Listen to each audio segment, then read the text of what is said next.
आजच्या व्हिडिओमध्ये आपण एक छानसा उपक्रम घेणार आहोत, ज्यामध्ये आपण भाषा विकासाचे एक महत्त्वाचे कौशल्य शिकणार आहोत, ज्यासाठी नीट लक्षपूर्वक ऐकून समजून घेऊन ती कृती करणे आवश्यक आहे आणि शब्दांची समज वाढवण्याशी संबंधित कौशल्य विकसित करणे हे सर्वही गरजेचे आहे।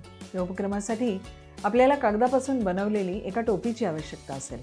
चला तर बघूया ताई मुलांबरोबर हा उपक्रम कसा घेत आहे ते।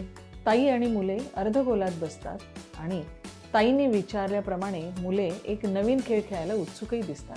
ताई कागदाची बनवलेली एक छान टोपी घालते आणि उपक्रमासाठी मुलांचे लक्ष वेधून घेते। ताई मुलांना आजच्या उपक्रमाचे नाव सांगते व टोपी घातल्यामुळे आता ती स्वतः ताई नसून गप्पू झाल्याचे सांगते। उपक्रमाबाबत मुलांना माहिती देताना ताई सांगते की या खेळात गप्पू बोलते असे म्हणत ताई जे सांगेल ते नीट लक्ष देऊन मुलांनी ऐकायचे आहे आणि त्यानुसार कृती करायची आहे। तसेच जर ताईने गप्पू बोलते असं न म्हणता काही कृती करायला सांगितली तर ती कृती मात्र करायची नाही। यासाठी ताई आणि मुले उभे राहतात। मुले कुतूहलाने वाट बघतात की गप्पू आता काय सांगणार आहे ते।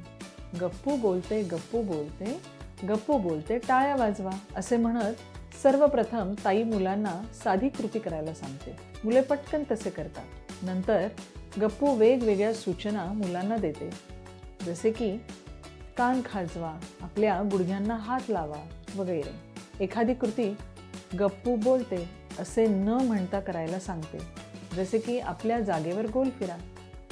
परंतु खेळाच्या नियमाप्रमाणे अशी कृती करायची नव्हती। या सर्व कृती करताना मुलेही छान आनंद घेतात।